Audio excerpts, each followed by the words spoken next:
Welcome to American Fight Stories with Dabar. That's me.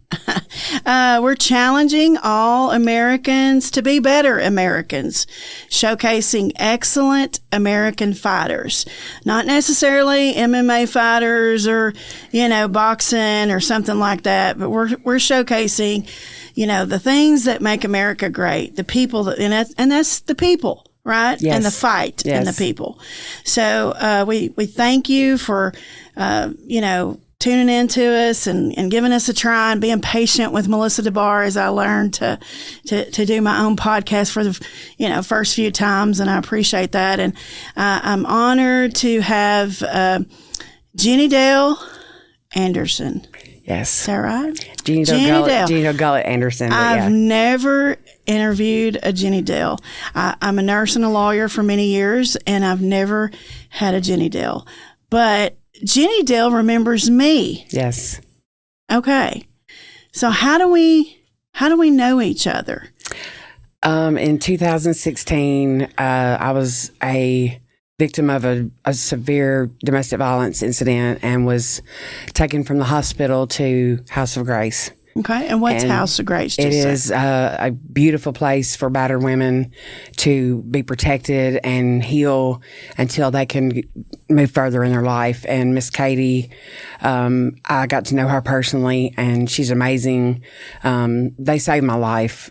They helped me nurse my wounds, and I met you. You came to do a comfort, like a grief meeting, like a domestic violence support group. Support group. Yes. Mm-hmm. And also when I left there, after they caught my perpetrator, the trial was happening, and you gave me your number, and I called you, and you would talk to me. I remember one time it was 3 a.m. I don't remember this. and you told me, because my anxiety was so severe at that time, and you said it's like raining wild horses. Yeah.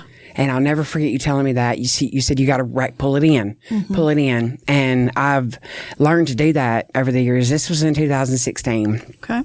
So let me slow you down just a little bit, because the wild horses are even having to tell this story. Where the wild horses that we're talking about is PTSD. Yes. So back up just a little bit is that I am affiliated with, it sounds like a gang association, doesn't it? I'm affiliated. It's a woman affiliation. That's right. It's a gang, a woman gang. That's right. Woman fierce power. Warriors for domestic violence, Yes. Fighting against domestic violence. That's right. So we are warriors ourselves. But, that's right. And there's nothing better about being a survivor of domestic violence than being a warrior helping somebody else. So that's a high. I don't get. It is. I don't get high. I don't do drugs. Yeah. But there is a high like no other when you are able to help take what as we say Genesis 50:20, I think, what the enemy meant for evil, what God used it for good, That's or God exactly meant it for right. good. So there's no other high like that when you're able to take what the enemy tried to destroy you with. Yes. And you use it to empower another woman. That's right. So I love that. I get a high off of that. Yeah, you know what I mean? I really do. So, but I am affiliated with this warrior woman gang, called House of Grace. Yes. Excuse me. And, House of Grace is a domestic violence shelter that was started in South Haven, Mississippi in 1998. And it's still going strong, 7 years, something like that. And it is not only a shelter, but it's a ministry to women in recovery from domestic violence. And so that's kind of where we met. Yes. And I actually was at House of Grace with 3 daughters for about 6 months. Wow.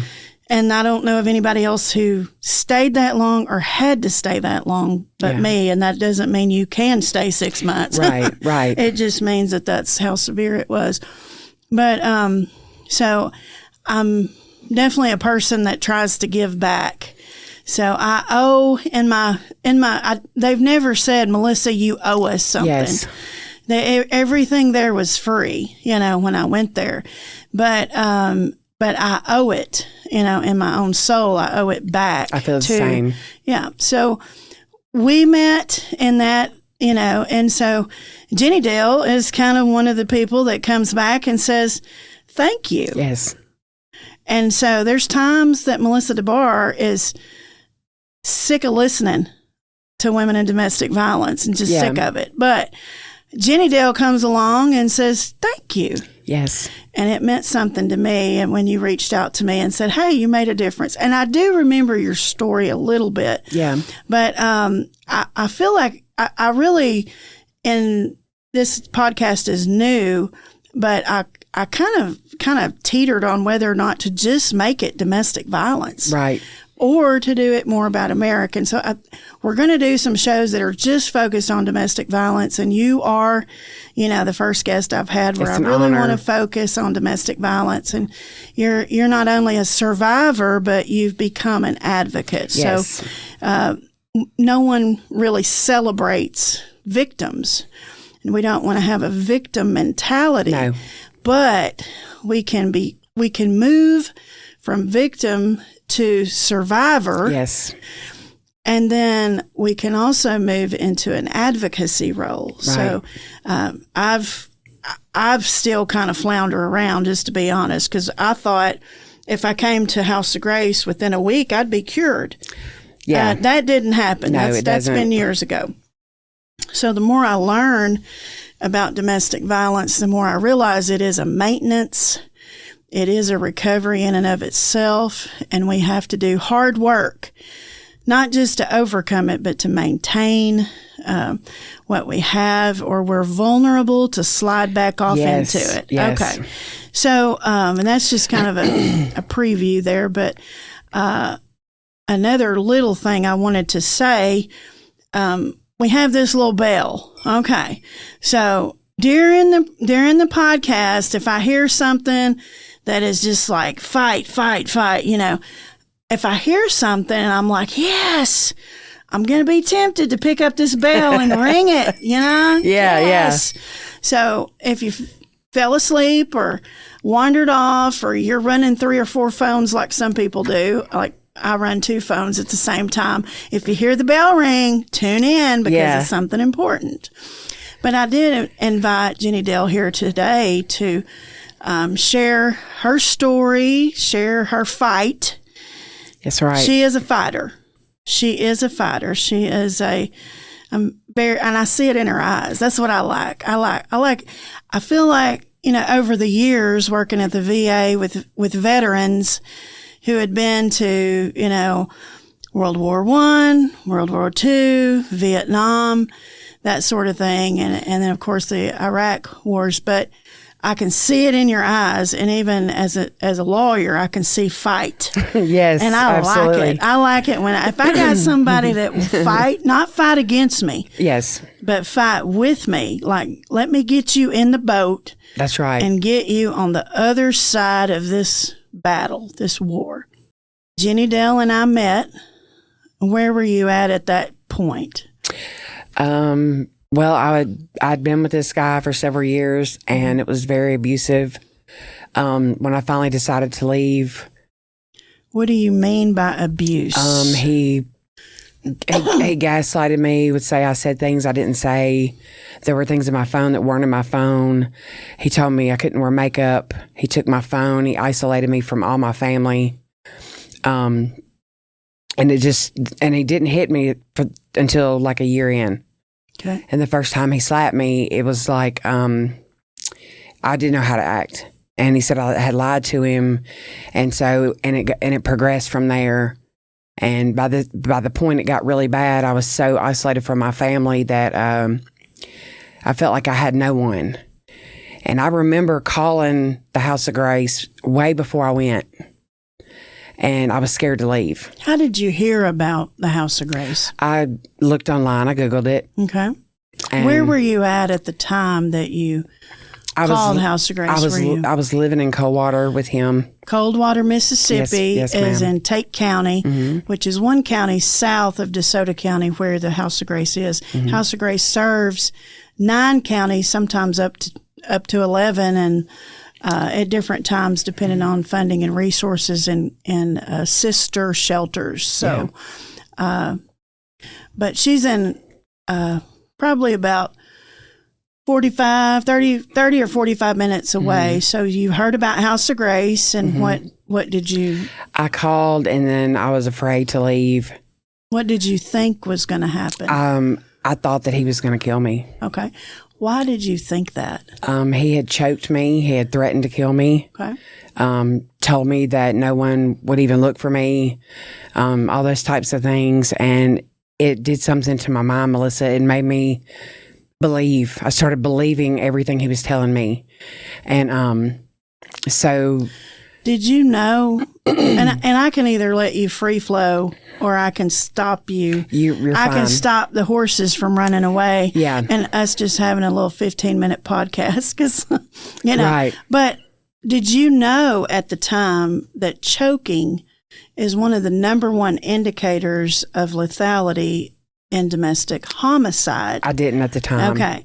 Well, that is in all the trainings and all that, that is a predictor that there has, when they look at homicides, domestic homicides, that there is a history of choking. Yes. So definitely, you had every right to fear for your life. You never thought he would slap you. No. You never thought he would do that until he did. Right. Okay. And so what kind of support did you have when you met him? Did you have a lot of support? Not a whole lot. Me and my dad have always had a good relationship. My mother passed away, so not really. It was just kind of me and my children. Okay. So, and then when the abuse got really, there was an incident where he punched me and knocked all my front teeth out. Okay. And then my dad came and got my kids, and he said, "This has gone too far," and I didn't leave. Okay. By that point, it was like, it was just really bad, Melissa. I was convinced that I would walk on eggshells and try to please him, do everything, so far even to make the house quiet, so the noise wouldn't bother him. And then, do you want me to fast forward to the night of the incident? You can if you want to. About 4 years into the relationship, not long after he knocked my teeth out, we were at a friend's house, and I had made the decision to leave. They put him out, and they told me not to walk outside, and I did. They who? My friends that were trying to protect me till my family came. Okay. And I walked outside to smoke, and he grabbed me, and I saw the knife. And he was trying to drag me to the woods, and I wouldn't go. I fought. Okay. I fought. And because I knew I had to quit fighting back previous to this. And but I fought back, and I didn't even know that he had stabbed me. Had you ever fought back before? No. Okay. Are you a fighter by nature? No. Before him? No. Okay. But it turned on that day. It turned on. All right, where's the bell? Yeah. Okay. All right. So my experience is that a lot of domestic violence victims are trained to be victims. They're told not to fight back. They're told, and it's actually a risk for you if you do fight back. Yes. But at some point, you're literally fighting for your life. That's right. And I knew that night. I knew that night I knew the neighborhood, and I knew the woods that he was trying to get me into. There was nobody. So I started screaming, and I started fighting, and he ran. And when you mean fighting, were you I was hitting kicking, him? Screaming, punching. Just trying to get loose from him? And he got me on the ground and was stomping me. And then all of a sudden he ran. And I stood up and I saw the blood, and that's when I knew that he had stabbed me in the chest. Okay. And I started panicking. I'm not trying to trigger you any more than you've already been triggered, but where did he point to where he stabbed you? He stabbed me right here. Okay. So 4 times. For those that are not on YouTube, but, just Spotify or something, that would be kind of under her left breast area. He stabbed her in the rib cage. And so how many times did he stab you? 4 times. Okay. And what happened next? I stood up, and it was really hot outside. It was in June. And I looked down, and I noticed that there was a lot of blood, and then I couldn't breathe. And this girl came up to me that I'd never seen. I still wonder, was it an angel? Yeah. She took her shirt off. She wrapped it around me, and she laid me on the ground, and she called for help. And thank God for our first responders. That's right. Thank God for them. So who responded? Memphis police. Okay. And Memphis EMTs. And so you were... he left me on the road. Where were you? You were from... Where were you? What town are you from? I'm from Hernando. Hernando. We are sitting in Hernando right now. I grew up in Hernando. Hernando, Mississippi. Yes. So she's kind of, it's like a lot of people in this area. We kind of float around to different towns, but it's all the same. It's all DeSoto home. County. It's all hometown folks. So, but she was in Memphis when she was stabbed. Yes. And which is a kind of another issue of... Yes. Especially for crimes, is where did it happen? Because the response is different. Right. And a lot of times, perpetrators of various crimes will deliberately select certain areas. Exactly. Because they think they can get away with it, or the police are lax, or, you know, we would like to think that that wouldn't happen in Hernando, even though we've had some homicides recently, domestic homicides. But if he could get you out of Hernando, he was more likely to get away with it. Yes. Because domestic assaults happen slips under the rug. all the time in certain areas. So it's kind of shrug. I'm not saying they don't care, but they're not as vigilant about justice sometimes. So, okay, so you're familiar with the area, and you've been stabbed 4 times. The first responders, the lady helped you. Yeah. Lady / angel, angel lady. Yes. Helped you. That's wonderful. So they take me to the med, and I'm unable to breathe. And then that's when they realize that the knife is still inside me. Okay. Did he break the blade inside of you? And that probably saved my life. Yeah. From what the detective said. So it would plug the wound and not allow her to bleed out. And he couldn't stab me anymore. Because he didn't have the knife. And he bit me all over. Okay. It was like a wild... It was a rage. Mm-hmm. And I didn't know that until House of Grace is one of the reasons why I think they were so vigilant. Like, I had 2 detectives working with me, and they would call me at House of Grace. I wasn't allowed to leave because he was still free. Yeah. And Miss Katie and the shelter protected me. Okay. And made sure my wounds were... Miss Betty, I don't know if she's still there. I love her dearly. Are you talking about the shelter director? Yes. She's not there, but she works, I believe, for the sheriff's department in She's DeSoto amazing. She took me to the med for my appointments, and we'd go to Wendy's. And anyway, the detectives were very kind, and they finally called him about 6 weeks later. And so, and that was a very victorious day. Yes. When they called him. And he was... So let me slow you down a little bit. The racehorses are cranking up again. PTSD. It's very serious. And I will say this, that a lot of people, I'm one of them sometimes, you know. It's difficult to work with domestic violence victims because of the PTSD. It's hard to get their story because... And I'm saying we, because Melissa Dabar can be this way too. Yeah. Kind of squirrely. I'm very squirrely. Our story goes all over the place. It sounds like we need ADHD medication. Yeah. But especially when we're trying to tell our story, and it is because of the trauma, it is the PTSD, and it's just, the story is round and round. And so one of the things that I have to do, whether I'm working as a nurse or a lawyer, is I have to be able to tell somebody's story. So I have to get the story in a right order that makes sense. So a lot of people, they don't really like working with domestic violence victims because they're too traumatized. They don't know. Yeah. And how do you listen to the story without becoming traumatized yourself? Right. You know. Right. So, but so you had a lady that helped you, And then you had first responders who were excellent. Yes. And I even noticed you kind of teared up with that. So Yeah. what did they do right for you? What made you cry? They got me out of the danger. Okay.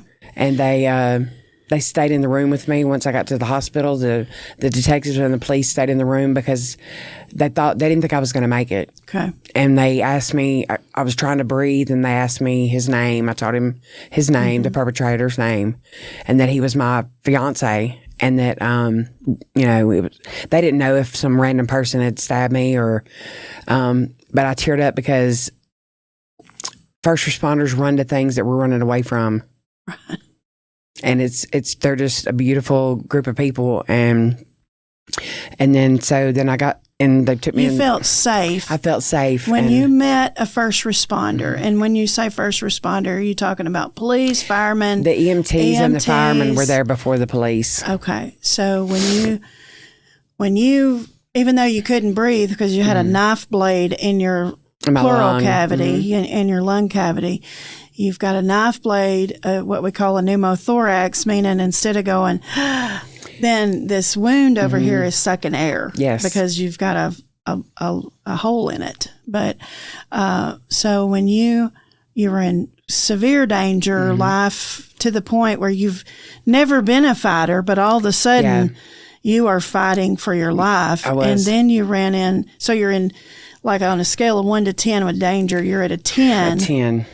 And you ran into the EMTs and the firefighters. And you're just like elated because you're like, I'm safe. I'm away from him finally. Yeah.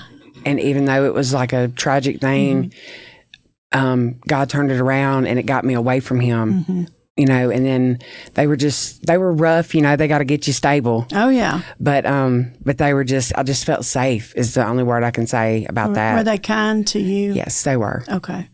Did anybody say anything to you? Because I hear a lot from women and men. They were a little judgy. Okay. What'd they say? Are you sure it's your fiance? What did you do?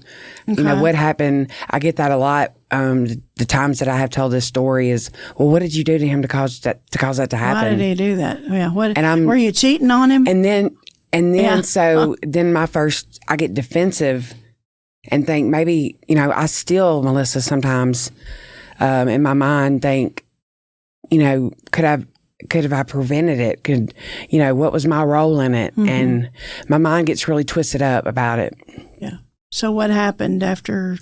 They got me to the trauma center at the Med, and they asked for my father's. They said, "Do you want to call someone?" I gave them my dad's number. Yeah. And I said I didn't want to go into surgery until he got there, and they said we have to go now. Yeah. And so I was taken into surgery. It was like a 10-hour surgery, and I had 86 staples in my chest and stomach. I was on a ventilator, and I woke up, and that was the first time in my life that I realized that that I had to fight. To stay away from him and stay alive. And there was a social worker at the Med that came in my room, and she's like, "We found somewhere to take you," because my family wanted nothing to do with me. They were afraid because he would come because not only they didn't have a problem helping you, they had a problem because he came with you. Yes, and he was still loose. And you were, if they invited you into their home, then they invited danger. That's right. The same danger that you encountered is what they were, and they're probably doing all they could just to take care of your children. Right, exactly. How many children did you I have 2 children. Okay.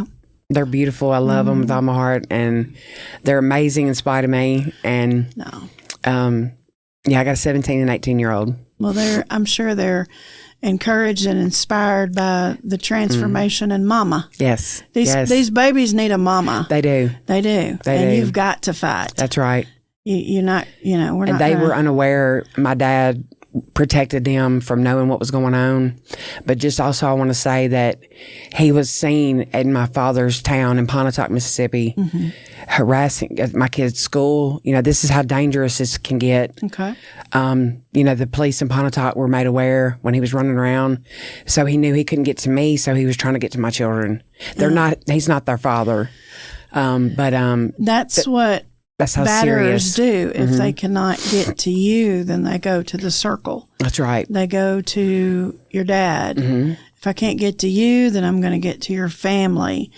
And I'm going to make you come out of protection. That's right. Force you. Make you come out of hiding. Yeah. They're going to, if you won't answer the phone, then they will call all your family. Yep.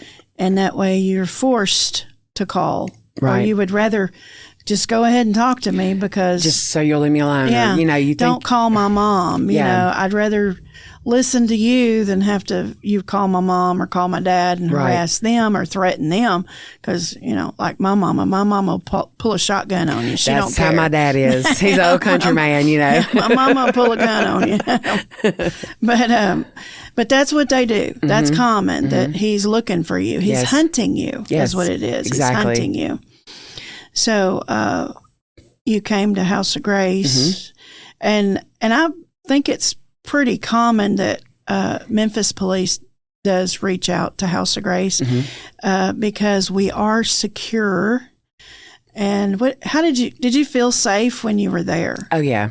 Okay. Absolutely. I forget she was like the house mom at night, and because he was on the loose, and I had the PTSD. Is so bad, Melissa. Like, I had an incident there that I thought he was outside the window, and they had to take me to the ER. They had to cover me with a quilt to get me to the ambulance. But they kept the doors locked. They made sure they were in touch with the police in South Haven. Response time is 2 minutes. Yes, yes. And so I felt really safe. But the PTSD has been a whole nother ball of wax for me. It's been pretty rough. So this happened in 2016, and so we're approaching 10 years. Yes. And I bet you thought that you would be recovered. Give me a week or two, and I'll be fine. Just lock him up, and I will be fine. Great. I will be on my way. And here she is, almost 10 years later, and it's still kicking her in the tush. It is. Right. It's hard. It is. Anything similar to this that's brought up is it's PTSD. And a lot of women are able to draw disability because the PTSD is so severe that they're not able to function or continuously work. I'm actually fixing to, my dad talked to me. I am able to work, but but I'm actually fixing to look into disability because like I can't sleep in the dark, Melissa. I can't sleep by a door.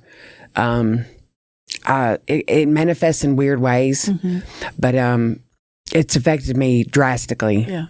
And but I'm still fighting, and I'm still trying to work and earn a living. And she was working today before she came I here. sure was. I tried to spruce up a little. You did. You look beautiful, Thank Jenny. you. You do. Thank you. It's embarrassing, PTSD. It's very embarrassing. Yes. Can you talk about any other incidents of PTSD when? I have trouble believing people. Okay. It's so weird. It's weird. I don't even like really talking about it. My mind plays tricks on me about things.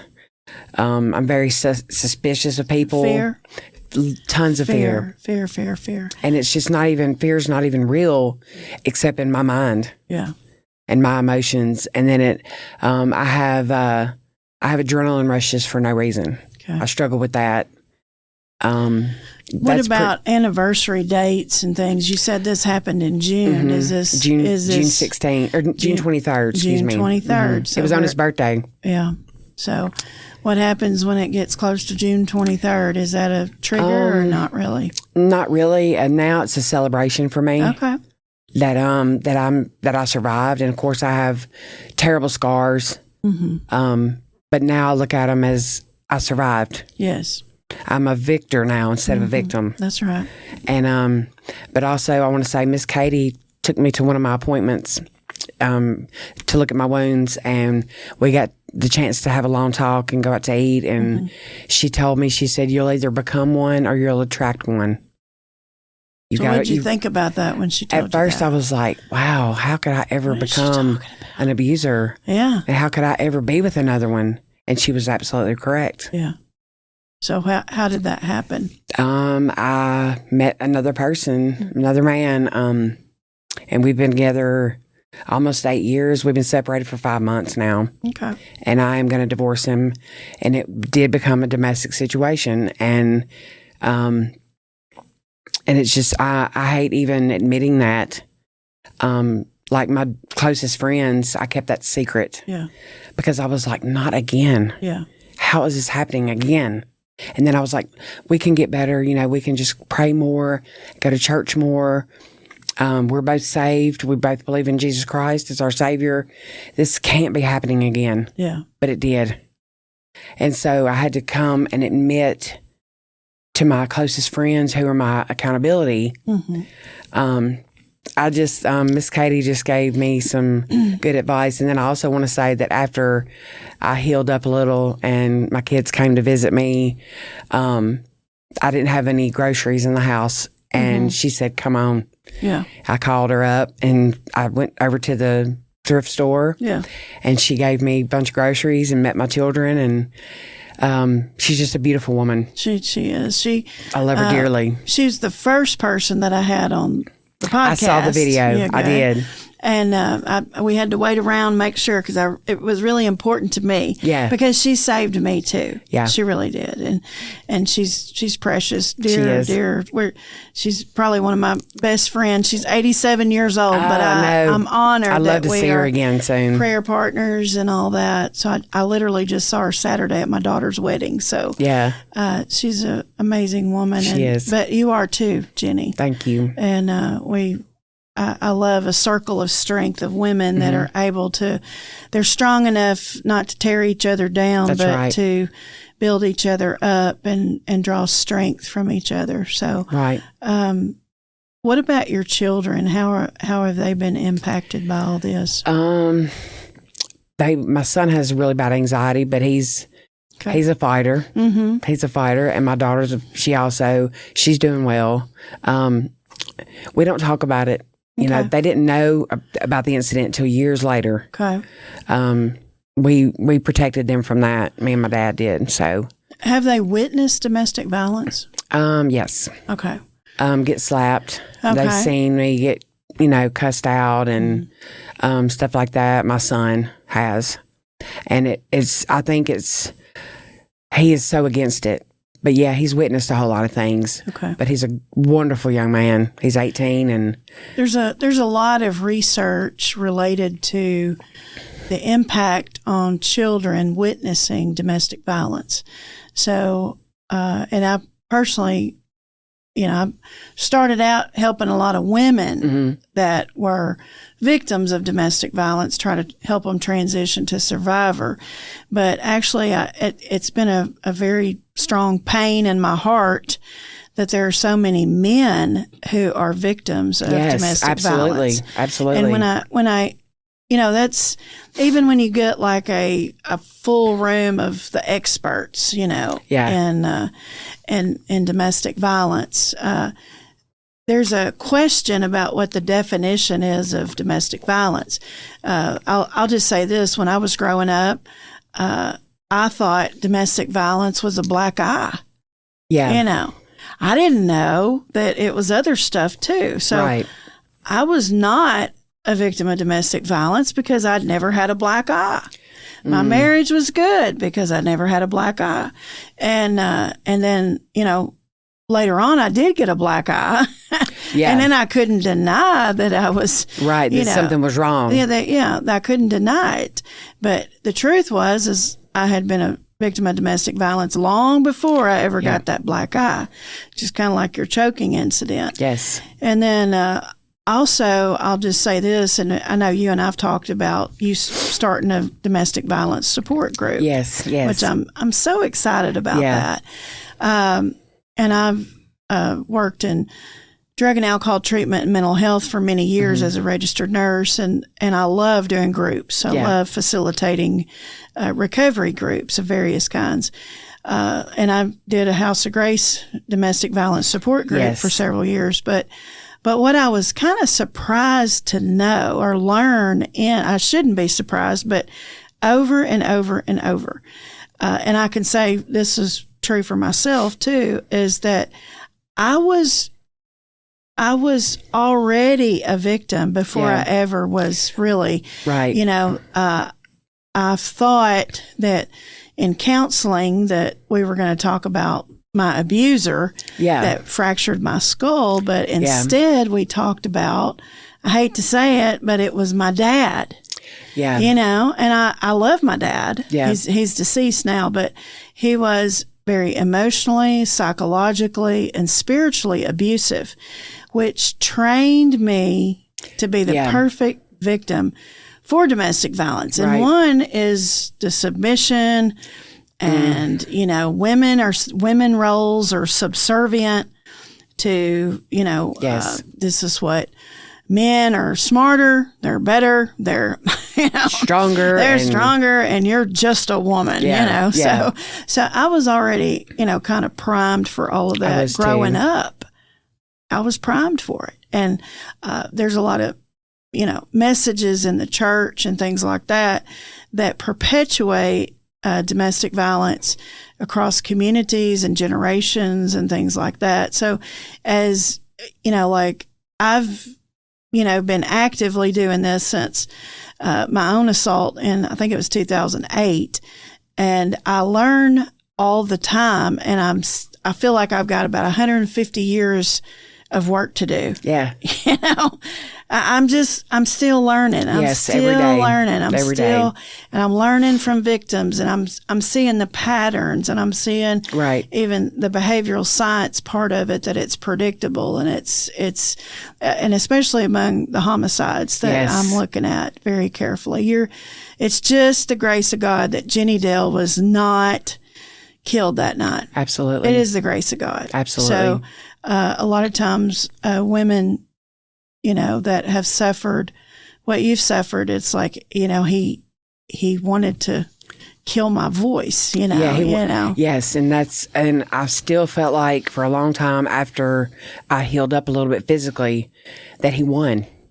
Yeah. Does that make sense? Yeah. I'm like, he won. And then when they actually suspended his sentence to get him drug help, and he shot another female in the face. Oh, wow. And murdered the man she was with. This was just last March. So how did he? Okay, so we'll talk about the criminal procedure. The criminal procedure in your case is that he was. What was he charged with you? He was charged with second-degree attempted murder. Okay, second-degree attempted murder in Memphis. Yes. Okay, so you were stashed out at House of Grace in South Haven, Mississippi, just across the state line from Memphis, Tennessee. And then how long was that progress? So how long did it take him to be tried, convicted, plea deal? What happened? It was probably 4 or 5 months. Okay. Once they caught him. That's actually pretty fast. Once they caught him. So he was on the loose for how long? About 6 weeks. So while he's on the loose for 6 weeks, in your mind, he's trying to kill you. Hunting me down. He's hunting me. He's outside the window. Awful. He's trying to kill my kids. He's going trying to my dad's. Whether it's real or not real, in your mind, he is trying to kill you, because if he can kill you, then there's no Because now he's going to jail because it's all your fault. Yeah, I never called the police on him all those years. Now it's out in the open what kind of person he is. It exposed him for what he was. Yeah. And I was terrified of that. Yeah. And then when the trial began is when I talked to you several times.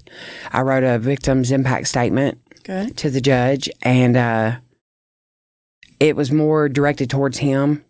Because I went to Region 4 in Corinth, Mississippi, and I worked with a pastor counselor to write the letter. And it was more directed towards him, statements like, I'm not scared of you, But that's not true. I know it wasn't, but I had to. But it's an affirmation because you don't have it yet. You have to say it till it sets in. Is, I need this. Like, I've got to get over the fear. And I should be too afraid to testify against you to write it. I never testified. Okay. So, but an affirmation is something that you don't have, but you want it, and you're speaking it into existence. Absolutely. Yeah. And he was sentenced to 8 years, and they suspended it, and he was released. Wow.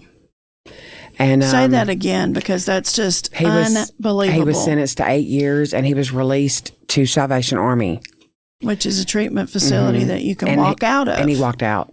He walked out the first week. Salvation Army is a 1-year program, but there's no locked.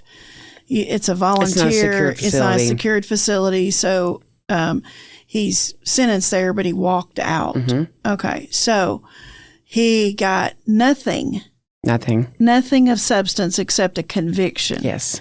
What did he have, a jury trial, or did he have a plea deal? It was just a judge. Okay, a bench trial. Okay. Yes, ma'am. So he was sentenced to 8 years suspended, meaning he did not do any time other than what he was locked up for waiting. Yes. Was he waiting for trial? He was waiting for trial. Okay. So he stayed in jail about 4 or 5 months. So he got time served on the sentence. Yes. He got time served, and then 8 years that they suspended.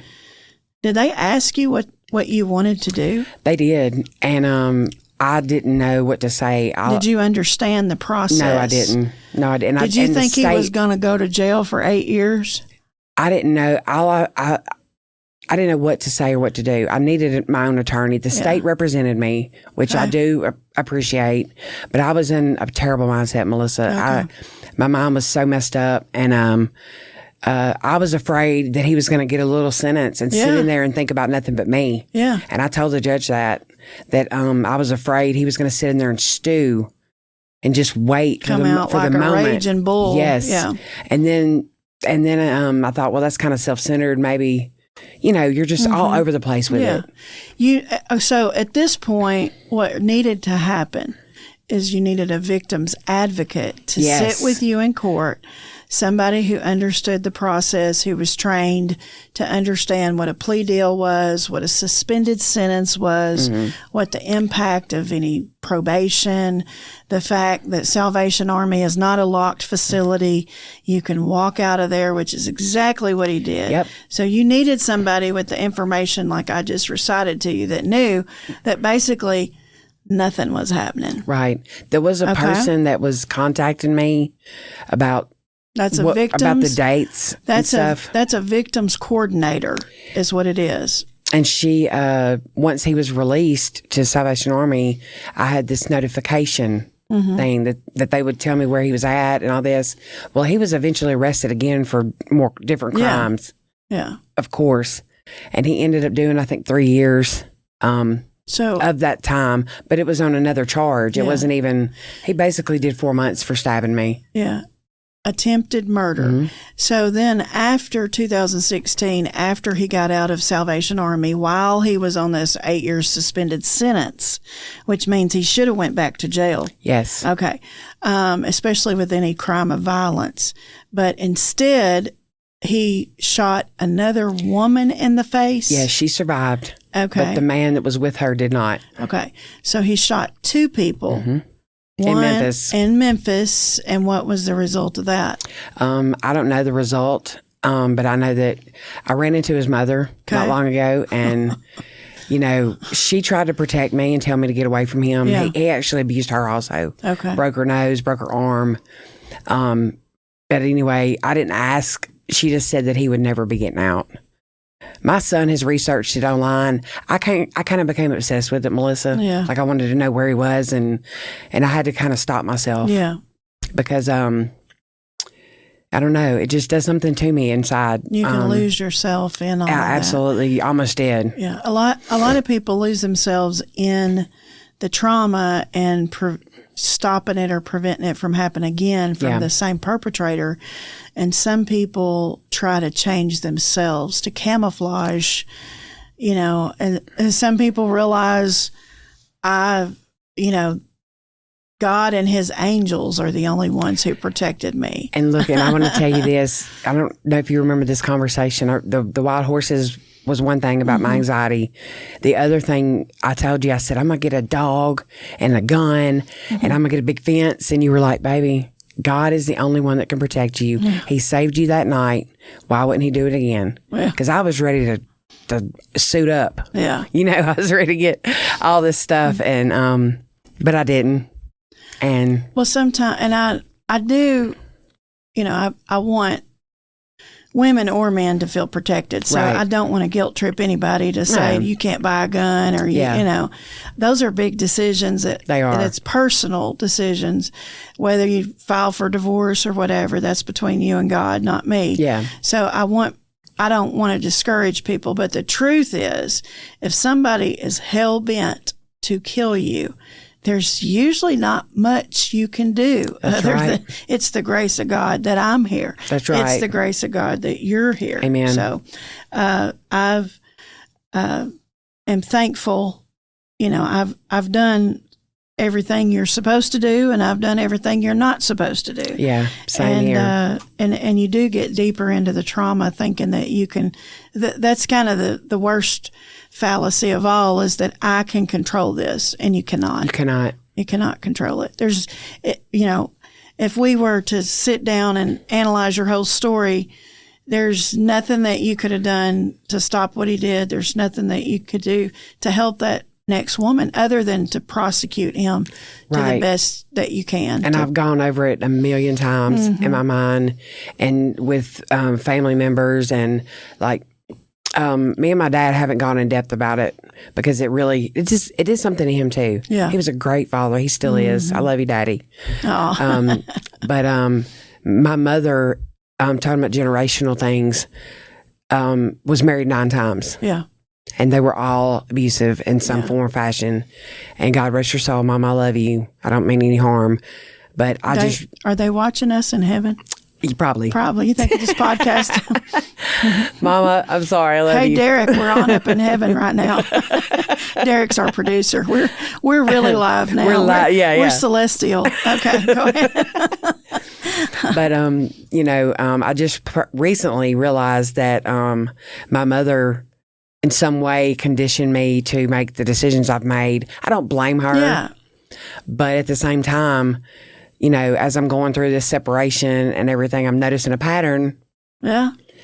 And so, where did I learn this? It wasn't my dad. Yeah. And I love my stepmother. She's been in my life I'm 47 for 43 years. I love you, Martha. Yeah. And I've had great opportunities. I'm not blaming anyone, but I was definitely conditioned by watching my mother. She was just seeking love in all the wrong places, or whatever you want to call it. Yeah. And that's an old Eddie Rabbit song. Yes, it's great. Yeah, back in the 70s. Yeah.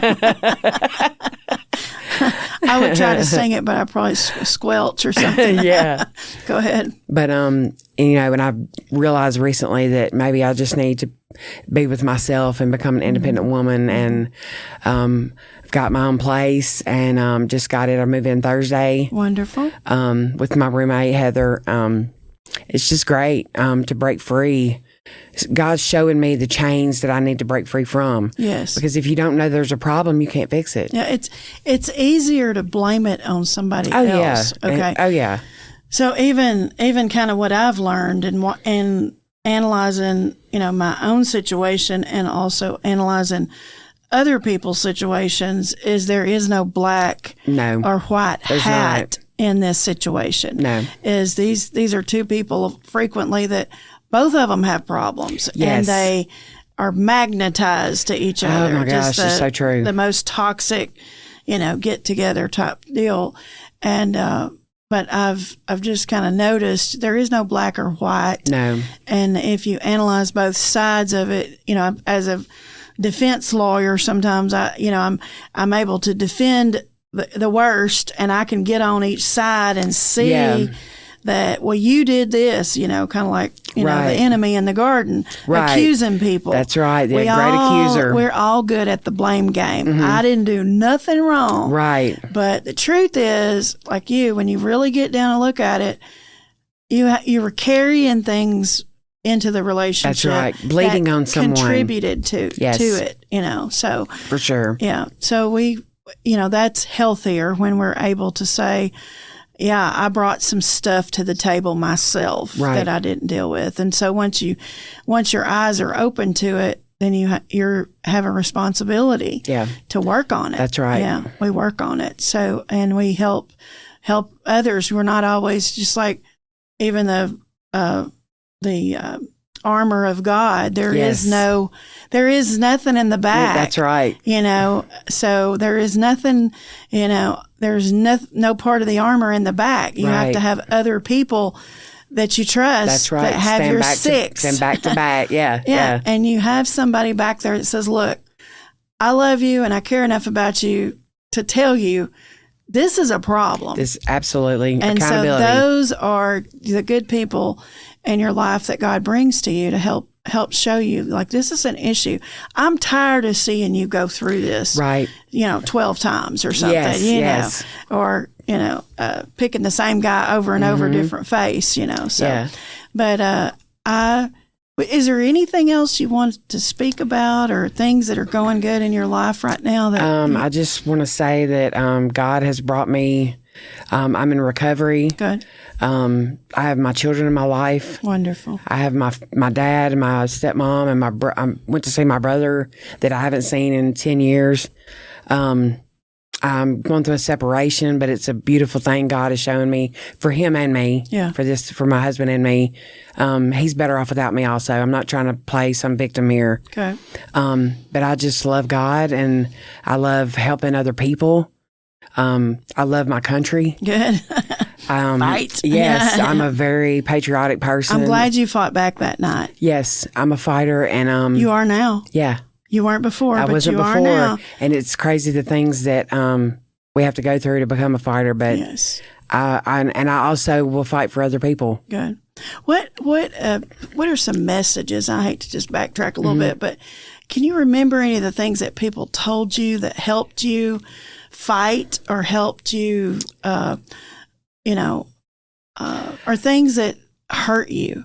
Like they said something that kind of like you said earlier, what did you do? Yeah, that was probably the most hurtful statement. Yeah. And with an assumption that you must have done something. That I earned it. Yeah, he wouldn't have done that to you if you hadn't have done something to him, which is an assumption that's not true. Right. What could you have done to deserve to be stabbed 4 times and left on for the dead? street, left in the street. Did he push you out of the car? No, we were on foot. Okay. He took me from the house. Yeah. And we were walking. And he left me on the side of the road. Wow. That was the part. And you would have died hadn't somebody hadn't. And what road was that on? On Ford. I don't know. In South Memphis. Okay. Not a good area anywhere in Memphis. It was in Lakeview Gardens. Oh my gosh. And I was in what time of night? It was about 3 a.m. 3 a.m. Not a lot of people getting out of their vehicles and helping Jenny Dell or Melissa Dabar. If Melissa Dabar's laying out, but just drive on by. Yeah. Yeah. You don't go to Memphis that time of night. No. And I want to say too, I was in my addiction. So then I blamed myself for being in my addiction. I was in a serious area, a bad situation. But see, that's one thing the police were asking me. They thought some of the people that lived in the neighborhood had done it. And it was the person closest to me. Yeah. That should have been protecting me. Yes. But, so all that being said, God has assisted me in pulling myself out of addiction, to be able to help other women, to be able to become an independent woman for the Lord, for my children, be a mama. And I love the way this sounds. And I'm gonna work hard. I may end up on disability. My PTSD is very serious, but I will fight. But you acknowledge that you have it. A lot of people have it. And they don't acknowledge that they have it, and they do nothing to deal with it. Everybody suffers around them because they're just too raw. Right. And I could raise my hand about that. Sometimes I've been too raw for people. Yeah. So, Jenny Dell, it's been wonderful talking to you. Yes, thank you. It's been an honor. And we want to pray out Absolutely. of this great time. And do you want to lead or you want me to lead? You can lead. Okay. Let me your hand if you don't mind. She even wore red, white, and blue nail polish like I do famously. Look at us sisters here. I know, right? Yep. I thank you, Lord, for this day. I thank you for Jenny Dell. I thank you for her life. I thank you for the breath that you've given her to live and to speak hope and speak strength to other women and to be the mother that you've called her to be and to be the daughter and just the friend and a friend to all people. I thank you that you brought us together even under a bad, sad situation, and that she does have a heart of thankfulness to come back and encourage me to continue to fight the fight. And I thank you for her. I just pray blessings upon her life and her family and upon her ministry, whatever that is that you've called her to do. Help her to be strong in your strength, in your peace, and your love. And we ask all this in your precious name. Bless her. Amen. Amen. Bless you. Thank you so much. All right. Thank you for being with us.